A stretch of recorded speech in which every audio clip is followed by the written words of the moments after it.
कल ही मैंने ये आर्टिकल पढ़ा कि आप म्यूचुअल फंड से भी आप कर सकते हैं पेमेंट। जानिए इस नए यूपीआई फीचर के बारे में। ये पूरा आर्टिकल मैंने पढ़ा और इस आर्टिकल को पढ़ने के बाद मुझे समझ में आया कि भैया म्यूचुअल फंड का जो पर्पस है वो अब शायद बदल सकता है। इसके कुछ फायदे भी हैं, नुकसान भी है, पूरा डिटेल में समझाऊंगा। फिलहाल मुद्दा समझाता हूं आपको। हुआ क्या है, अब ये कंपनी आई है, उस कंपनी ने एक ऐप लेकर के आए हैं, बताऊंगा आगे चल के कौन सा कंपनी कौन सा क्या ऐप है।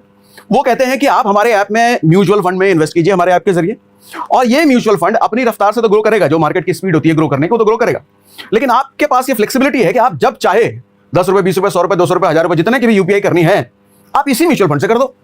अभी तक आप यूपीआई किससे करते थे? बैंक अकाउंट में रखे हुए पैसे से। आपको यूपीआई ऐप यूज करते हो, पेटीएम, फोन पे या कोई भी, वो आपके बैंक अकाउंट से लिंक होता है। आप जो भी पैसा जिसको पे करते हो वो आपके बैंक अकाउंट से कट जाता है। अच्छा, आपके बैंक में जो पैसा रखा हुआ है सालाना कितना इंटरेस्ट मिलता है उस पर? 2.5%, 3% या 4%। लेकिन अगर म्यूचुअल फंड में रखा हुआ पैसा है तो वो इससे तो कहीं ज्यादा देगा। तो अब सवाल ये उठता है कि हम क्या करें? यूपीआई करने का अपना तरीका बदल दें। यूपीआई अब जो हम बैंक अकाउंट से करते हैं वो क्या म्यूचुअल फंड से करना शुरू कर दें? ये हमारे को ज्यादा फ्लेक्सिबल और ज्यादा फायदे दे रहा है। ये पूरा कॉन्सेप्ट समझाता हूं। देखो, इसके फायदे तो नो डाउट है, लेकिन नुकसान भी है। ये म्यूचुअल फंड के फायदे को क्रॉस कर रहा है, कैसे आगे समझाऊंगा। बेसिकली हुआ क्या है, दो म्यूचुअल फंड, दो फंड हाउसेस हैं, आईसीसी प्रू और बजाज फिनसर्व। इन दोनों के साथ कोलैबोरेशन में एक ऐप आई है क्यूरी मनी।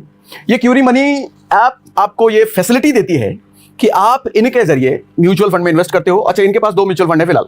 दो म्यूचुअल फंड कौन कौन से हैं? ये एक म्यूचुअल फंड ये है, एक म्यूचुअल फंड ये है। इनका सालाना अगर आप देखो तो 7% एक साल में इसने दिया है और इसने भी एक साल में 7% दिया है। और ये दोनों ही लिक्विड फंड हैं, ये इक्विटी फंड नहीं है। लिक्विड फंड अगर आपको नहीं पता तो आगे वो भी समझा दूंगा, don't worry. Liquid mutual fund ये भी है और लिक्विड म्यूचुअल फंड ये भी है। दोनों का 7% का एक साल का CAGR है। अब इन्होंने क्या बोला कि ये दो फंड क्यूरी मनी ऐप पर अवेलेबल है। आप एनी टाइम पैसा डिपॉजिट करो, इन दोनों में डिपॉजिट हो जाएगा पैसा, और डिपॉजिट होने के बाद जब तक पैसा यहां पड़ा है ये अपनी रफ्तार से बढ़ेगा। आप जब भी चाहो यूपीआई से, क्यूरी मनी ऐप से एनी टाइम किसी को भी यूपीआई कर दो, ठीक है।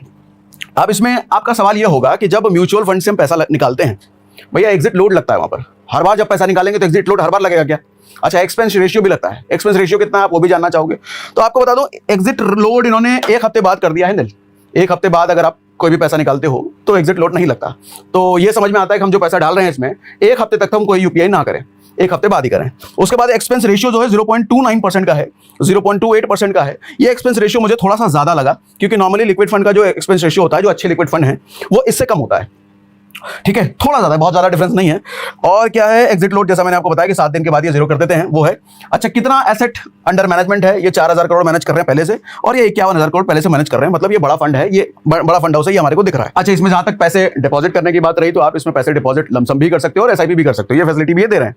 लेकिन एसआईपी का अमाउंट जो इन्होंने रखा है वो 1000 रुपए पर मंथ से है, और लमसम भी आप कर सकते हो। वो आप ऐप खोलोगे तो ऐप में आपको दिख जाएगा, ठीक है। अब सवाल आपके मन में आ गया होगा कि लिक्विड फंड होता क्या है। देखो, लिक्विड फंड जैसा कि नाम से समझ में आ रहा है, हाई लिक्विडिटी। हाई लिक्विडिटी कहने का मतलब कभी भी पैसा निकाल सकते हैं। देखो, म्यूचुअल फंड कई टाइप के होते हैं। इक्विटी फंड, जो इक्विटी में जाता है, स्टॉक में जाता है आपका पैसा। गोल्ड में जाता है, सिल्वर वाले सिल्वर में जाता है। डेट फंड डेट में जाएगा। लिक्विड फंड भी एक डेट ही होता है। होता क्या है बेसिकली, ये पैसा किसी ऐसे एसेट में इन्वेस्ट नहीं किया जाता जो कि बहुत ज्यादा चढ़ने की पॉसिबिलिटी होती है, बहुत ज्यादा गिरने की पॉसिबिलिटी होती है। ऐसा नहीं, एक स्टेबल रिटर्न दे, बहुत ज्यादा ना गिरे बहुत ज्यादा ना बढ़े। तो ऐसा कौन सा इंस्ट्रूमेंट है? बॉन्ड्स होते हैं, या तो सरकारी बॉन्ड्स हो या कॉर्पोरेट बॉन्ड्स हो, उनमें इन्वेस्ट। तो ये जो लिक्विड फंड है ये बॉन्ड्स में ही इन्वेस्ट करते हैं। कौन कौन से बॉन्ड्स में? जैसे ट्रेजरी बिल्स हो गए, कमर्शियल पेपर हो गए, सर्टिफिकेट ऑफ डिपॉजिट हो गए, और दूसरे शॉर्ट टर्म गवर्नमेंट सिक्योरिटीज हो गए। तो यहां पर ये पैसे डालते हैं। क्या पर्पस है लिक्विड फंड में, बॉन्ड्स में डालने का? ताकि आप कभी भी पैसा विड्रॉ कर सको। इक्विटी में क्या होता है कि आपने आज मान लो 1 लाख रुपए डाले, 10 दिन बाद मार्केट गिर गया 4%, आपका 1 लाख रुपए कितना रह गया? 4% दर से नीचे आ गया, 96,000 रुपए। अब आप निकालने जाओगे 1 लाख रुपए तो आपके 1 लाख तो नहीं मिलेगा, 96,000 मिलेगा। आपको तो नुकसान हो गया भैया, ये काय को कौन सा म्यूचुअल फंड में पैसा डाला मैंने। उसका पर्पस अलग है सर, वो लॉन्ग टर्म के लिए है। शॉर्ट टर्म में आपको नुकसान दिखेगा, लेकिन लॉन्ग टर्म में फायदा। ये शॉर्ट टर्म के लिए ही होते हैं। कभी भी आप पैसा निकालो, आप अगर आज पैसा डाला आपने, 1 महीने बाद निकालते हो तो आपको 1 महीने बाद थोड़ा बहुत प्लस में ही पैसा मिलेगा, घटा हुआ नहीं मिलेगा आपको। हाँ, यहां भी गिरते हैं, ऐसा नहीं होता कि लिक्विड फंड गिरते ही नहीं है, लेकिन उतनी बड़ी बड़ी गिरावट नहीं होती जो इक्विटी फंड में होती है। बहुत छोटा सा होगा, वो भी 2-3 दिन में रिकवर कर जाता है। तो कुल मिलाकर के बात यह है कि शॉर्ट टर्म में आज डाला, आपको 2-3 दिन बाद पैसा चाहिए, हफ्ते भर बाद पैसा चाहिए, तो लिक्विड फंड वो फैसिलिटी देते हैं कि आपको पैसा थोड़ा प्लस होकर के ही मिलेगा, ठीक। अब यहाँ पे एक और सवाल आता है कि अगर ये म्यूचुअल फंड है तो म्यूचुअल फंड को जब हम रिडीम करते हैं, जब आप पैसा निकालते हैं, तो T+1 का टाइम लगता है। T+1 का मतलब ट्रेडिंग डे +1, मतलब आज अगर आप रिक्वेस्ट डालोगे तो कल निकलेगा, और गलती से आपने फ्राइडे का रिक्वेस्ट डाल दिया तो मंडे निकलेगा, क्योंकि सैटरडे संडे छुट्टी होती है। तो ये यूपीआई करने की फैसिलिटी कैसे दे रहे हैं? तुरंत पैसा कैसे निकल जा रहा है? या तो T+1 लगता है। अब ये अभी तक आर्टिकल में और इन्होंने बताया नहीं है कि भैया क्या कोलैबोरेशन कर रहे हैं, कोई फंड अलग से बना रहे हैं तुरंत निकलवाने के लिए, बैंक से कोलैबोरेशन, ये नहीं पता। लेकिन जो इन्होंने बताया है कि फायदा ये है कि 1 हफ्ते बाद आप एनी टाइम पैसा निकाल लो, कोई एग्जिट लोड नहीं लगता, तुरंत ही, क्योंकि यूपीआई हमको सब्जी वाले पेमेंट देना है, एक दिन थोड़ी वेट करेंगे, तुरंत जाना चाहिए ना पैसा, तो ये फैसिलिटी ये दे रहे हैं। अब उसके बाद आपके ये सवाल होंगे कि भैया इसमें फायदा नुकसान क्या है, किसके लिए है ये। मुझे तो लगता है देखो फायदा नुकसान दोनों बताता हूं। फायदा ये है कि आजकल के जो हमारे जेन जी टाइम है, जेन जी जिनको बोलते हैं, अब तो जेन वी भी आ गया है, इनको देखो सेविंग करने की आदत तो होती नहीं है, खर्च करना है बस, सेविंग करना नहीं है। तो मुझे लगता है शायद इनके लिए एक अच्छा इनिशिएटिव है कि भैया सेविंग तो आप करते नहीं हो, आपका जो भी पैसा होता है वो बैंक अकाउंट में पड़ा रहता है। कोई पैसा अगर आपका बैंक अकाउंट में 3 महीने तक पड़ा है तो 3 महीने में आपको कितना इंटरेस्ट मिलेगा, 1 साल का अगर 3% देखा जाए तो उसका डिवाइडेड बाय 3 महीना कर लो तो वो छोटा सा इंटरेस्ट आपको मिलेगा। लेकिन उनके लिए एक अच्छी बात यह है कि आप बैंक से पैसा हटा करके इसमें अगर पैसा डाल के रखा है, 3 महीने ही पड़े हैं पैसे, जो भी पैसे पड़े हैं 10,000 15,000 20,000 जो भी, उस पर आपको बैंक से ज्यादा अच्छा रिटर्न मिलेगा। एफडी से कम मिलेगा, लेकिन बैंक जो नॉर्मल बैंक में आप रखते हो सेविंग अकाउंट में, उससे ज्यादा रिटर्न मिलेगा। ये एक फायदा हो गया। तो मतलब जो लोग इन्वेस्टमेंट बिल्कुल नहीं करते, जिन लोगों का पैसा सेविंग अकाउंट में पड़ा रहता है, उनके लिए एक बहुत अच्छा तरीका है। शायद उनके लिए ये एक इन्वेस्टमेंट का जरिया, इन्वेस्टमेंट का रास्ता खोलने का तरीका भी हो गया। उनको शायद इन्वेस्टमेंट की आदत डलवाने का एक जरिया भी ये बन सकता है। तो उनके पर्सपेक्टिव से अगर देखा जाए तो अच्छी चीज है। बुरा किन के लिए है? म्यूचुअल फंड का पर्पस क्या होता है? वेल्थ बनाने के लिए। इसमें कभी वेल्थ बनेगा ही नहीं, कभी नहीं बनेगा। क्योंकि आप सोचो पानी की एक ऐसी टंकी है जिसमें अलग अलग जगहों पे छेद कर रखे हैं, पानी कभी जमेगा उसमें? कभी नहीं। अरे आप पानी इधर से भरते रहोगे उधर से निकलता रहेगा, तो निकलने का रास्ता यूपीआई दे रखा है। तो इसमें कभी वेल्थ नहीं बन सकता। आप अगर लॉन्ग टर्म इन्वेस्टमेंट वेल्थ बनाने के पर्सपेक्टिव वाले लोग हैं तो आपके लिए बेकार चीज है, एकदम थर्ड क्लास चीज है। मेरे जैसा आदमी इसको कभी प्रेफर ना करे, कभी यूज ना करे, मेरे लिए तो किसी काम का नहीं है ये। लेकिन हाँ, जेनजी टाइप लोग जिनको इन्वेस्टमेंट की आदत नहीं है, उनके लिए बहुत अच्छी चीज है ये। बाकी आप देख लो कि आपके मतलब की चीज है कि नहीं। इन्होंने फैसिलिटी तो एक नया इनोवेशन नई चीज तो करके दी, एक भैया म्यूचुअल फंड से भी अब आप यूपीआई कर सकते हो।